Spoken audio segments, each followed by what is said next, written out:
aku mengaku pangeran sejati alias sejati mulyo yang berarti Allah. Ya, betul. Bismillahirrahmanirrahim. Assalamualaikum warahmatullahi wabarakatuh. Para sahabat-sahabatku, para sedulurku, saya doakan semoga selalu senantiasa dalam lindungan Allah Subhanahu wa ta'ala. Semoga selalu diberikan kesehatan, semoga selalu diberikan keberkahan oleh Allah Subhanahu wa ta'ala. Amin ya Allah ya Rabbal alamin. Para sahabatku, ada seorang wali Allah yang masyhur, yang memiliki ilmu yang sangat tinggi dan diberikan banyak sekali karomah oleh Allah Subhanahu wa ta'ala. Beliau adalah Al-Junaid bin Muhammad bin Al-Junaid Abu Qasim Al-Kawariri Al-Kazaz Al-Nahawandi Al-Baghdadi Al-Syafi'i, atau dikenal dengan nama Al-Junaid Al-Baghdadi.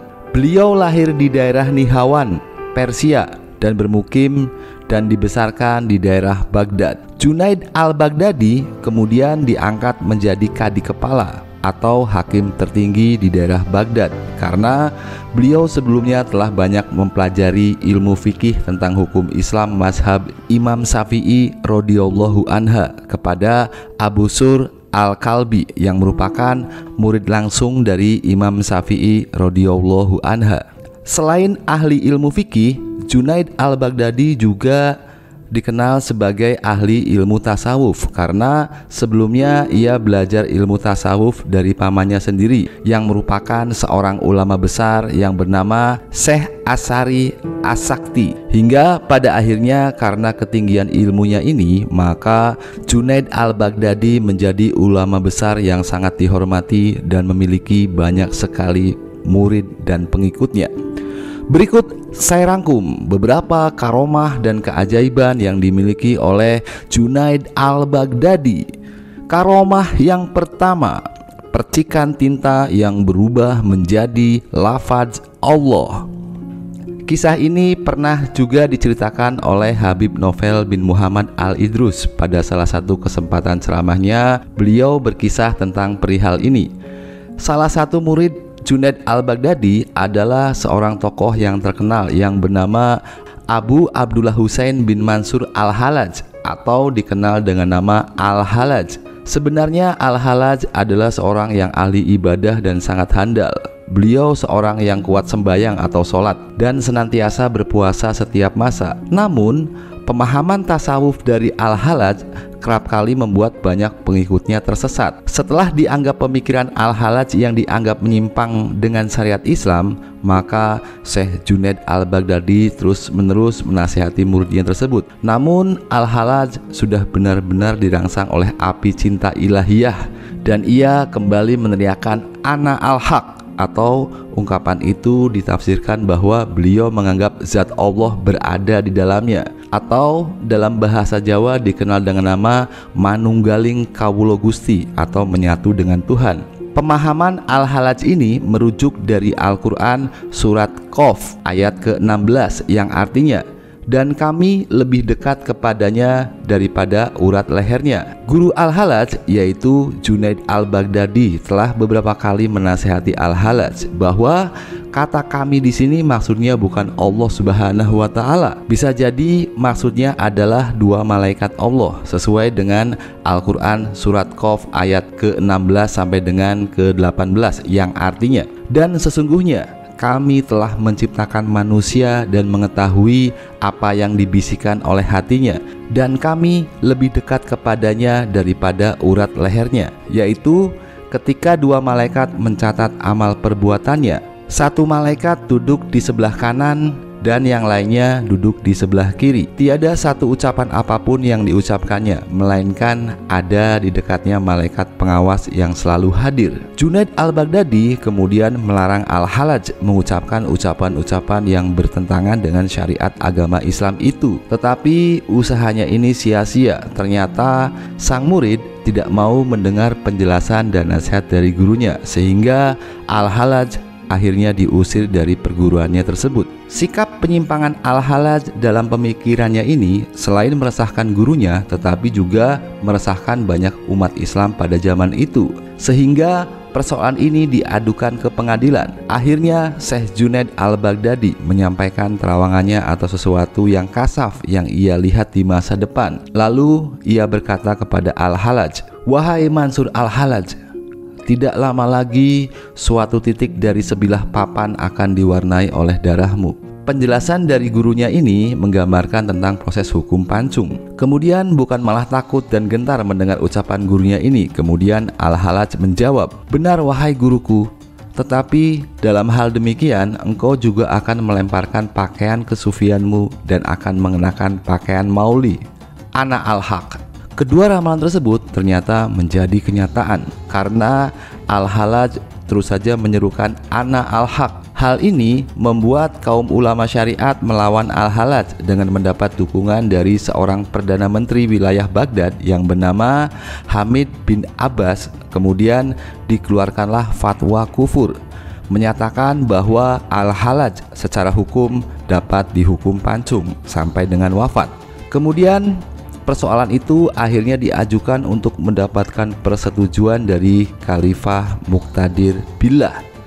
Namun sang khalifah menolak memberikan persetujuannya kecuali jika fatwa itu ditandatangani oleh Syekh Junaid al-Baghdadi. Fatwa itu kemudian 6 kali dikirim kepada Syekh Junaid al-Baghdadi, tetapi kembali tanpa tanda tangannya. Kemudian khalifah mengirim fatwa itu untuk ke-7 kalinya, disertai permintaan khusus agar ia menjawab iya atau tidak.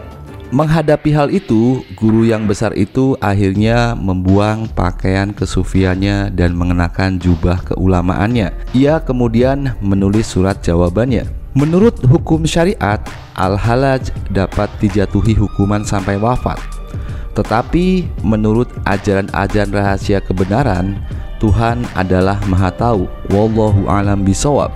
Sang hakim, yaitu guru Al-Hallaj sendiri, yaitu Junaid al-Baghdadi, merasa sangat bimbang untuk membuat sebuah keputusan yang sangat berat. Pada satu sisi, ia sangat memahami pemikiran dan gejolak spiritual yang dirasakan oleh Al-Hallaj. Namun, bagaimanapun juga, hukum Islam harus ditegakkan berdasarkan keputusan sidang pengadilan. Dengan sedih dan terpaksa dalam kedudukannya sebagai seorang hakim atau qadi Baghdad, kemudian Junaid al-Baghdadi memvonis hukuman eksekusi kepada murid kesayangannya tersebut, yaitu Al-Hallaj. Al-Hallaj kemudian dijatuhi hukuman sampai wafat. Tiba-tiba saja keajaiban pun terjadi. Percikan darah dari Al-Hallaj ini ternyata membentuk lafaz Allah. Orang yang melihat pada saat itu merasa bingung dan juga merasa bimbang, sehingga mereka merasa bersalah karena mereka beranggapan bahwa Al-Hallaj ini adalah benar. Mereka beranggapan bahwa keputusan yang telah diambil oleh Syekh Junaid al-Baghdadi selaku hakim adalah salah.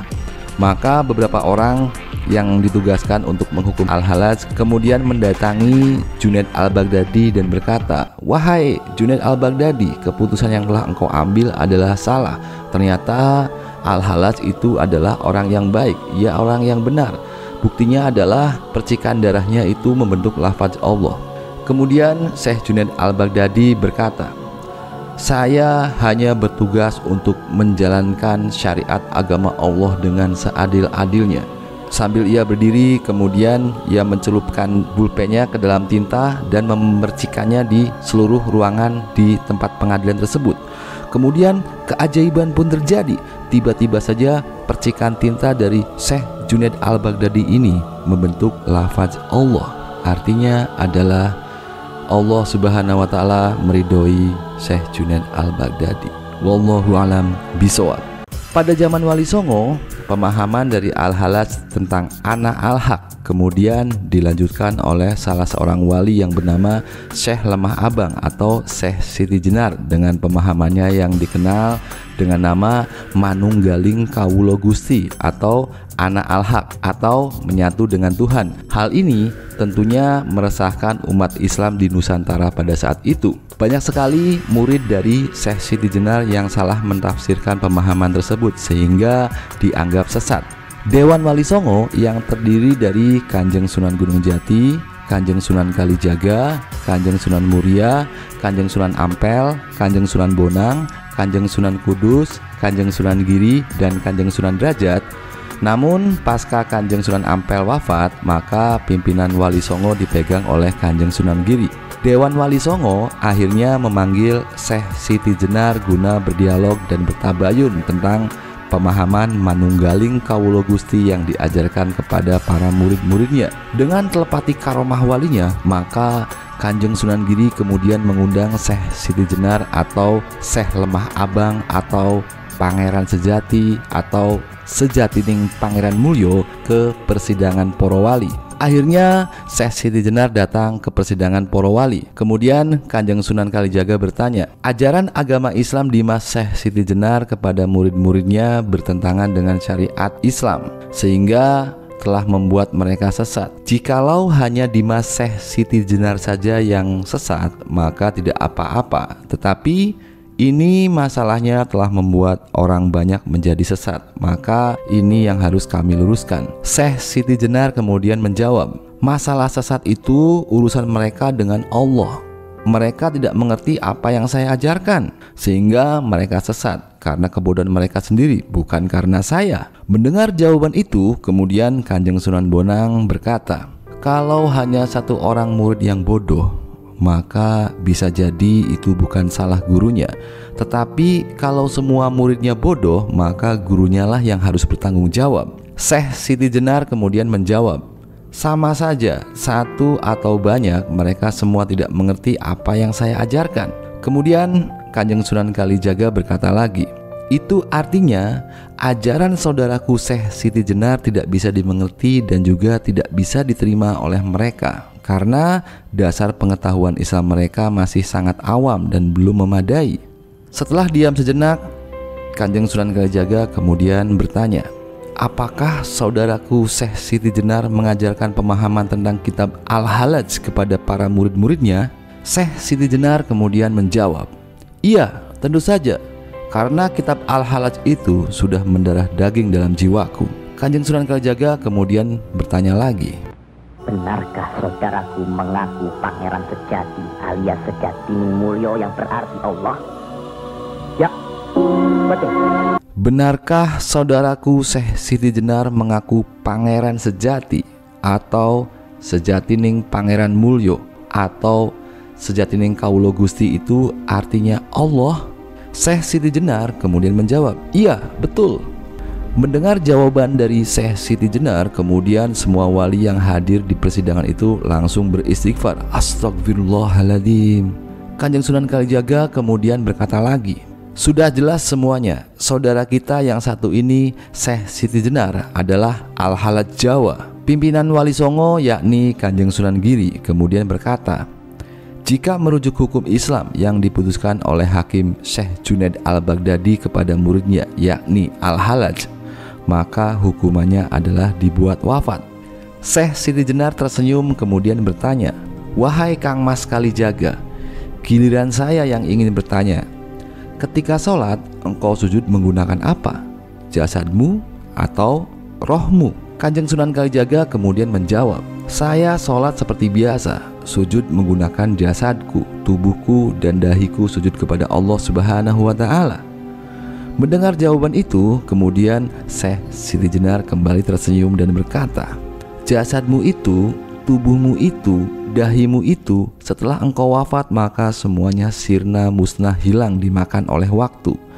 Nanti kamu ditulis oleh Tuhan bukan termasuk orang yang sujud, karena dahimu akan habis musnah dan sirna dan tidak bisa bersaksi di hadapan Allah Subhanahu wa Ta'ala. Kanjeng Sunan Kalijaga kemudian terdiam sejenak merenungi ucapan tersebut. Kemudian Syekh Siti Jenar kembali melanjutkan pembicaraannya. Sesungguhnya engkau akan termasuk orang yang merugi jika sujud menggunakan jasad, yakni dahi dan tanganmu, karena semuanya akan musnah dan sirna. Dahi yang menjadi saksi engkau sujud itu akan hilang dan sirna, karena jasadmu ini tidak abadi.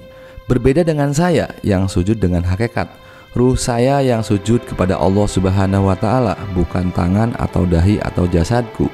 Jika sujud dengan fisik itu akan merugi karena akan habis, tetapi jika sujud dengan ruh maka ruh akan tetap abadi.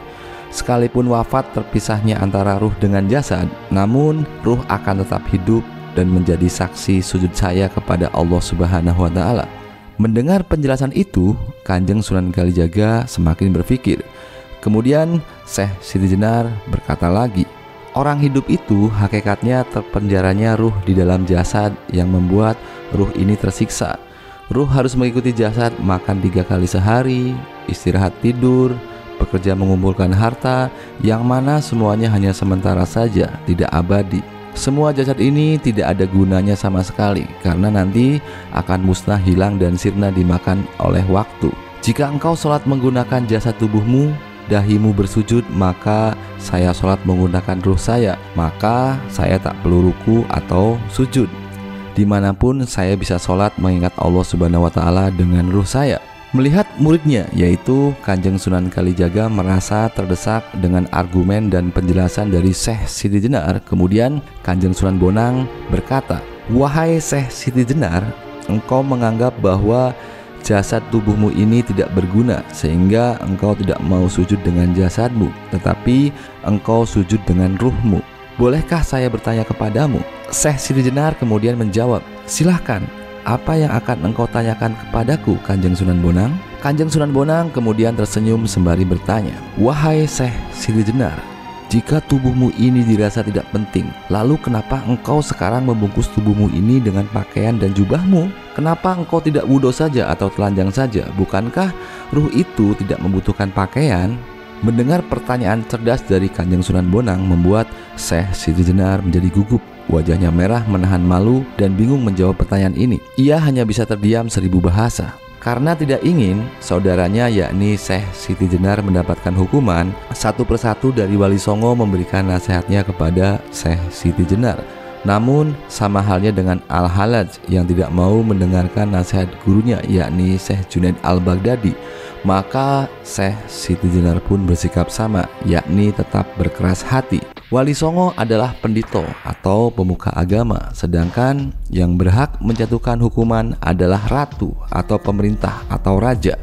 Akhirnya sampai waktu yang telah ditentukan, namun Syekh Siti Jenar tetap saja tidak mau merubah sikapnya. Maka pasca dilantiknya Raden Patah menjadi ratu atau penguasa kerajaan Demak Bintoro, maka dengan berat hati Sabdo Pendito Ratu atau keputusan pemuka agama dan pemerintah kemudian menghukum Syekh Siti Jenar dengan hukuman sampai wafat. Untuk menandingi kesaktian Syekh Siti Jenar, maka diutuslah Kanjeng Sunan Kalijaga untuk menjalankan tugasnya sehingga proses hukuman bisa dijalankan. Ada sebuah keajaiban saat Syekh Siti Jenar dijatuhi hukuman sampai wafat. Darahnya ternyata baunya sangat harum mewangi. Versi yang kedua tentang wafatnya atau gugurnya Syekh Siti Jenar adalah sebelum Raden Patah dilantik menjadi Sultan Demak Bintoro, maka ratu atau penguasa kerajaan Islam pertama di tanah Jawa pada saat itu adalah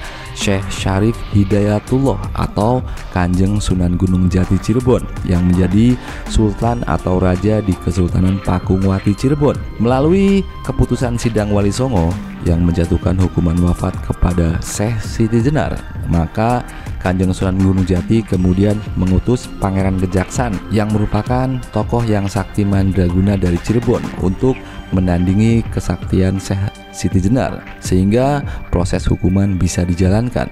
Ada sesuatu yang ajaib. Ternyata darah Syekh Siti Jenar berwarna putih dan baunya sangat harum. Dan di daerah tersebut tiba-tiba tumbuh banyak sekali pohon melati yang bunganya sangat harum mewangi. Tempat di mana dieksekusinya Syekh Siti Jenar di daerah Cirebon itu sampai sekarang dinamakan Kemelaten yang berarti bunga melati. Wallahu a'lam bishawab. Sahabatku, menurut syariat agama Islam, Al-Halaj dan juga Syekh Siti Jenar itu dapat dijatuhi hukuman sampai wafat. Namun menurut ajaran-ajaran rahasia tentang kebenaran Allah Subhanahu wa Ta'ala, Tuhan adalah Maha Tahu. Wallahu a'lam bishawab. Mungkin demikian saja ulasan pada kesempatan kali ini. Akhirul kata, wabillahi taufiq wal hidayah. Wassalamualaikum warahmatullahi wabarakatuh.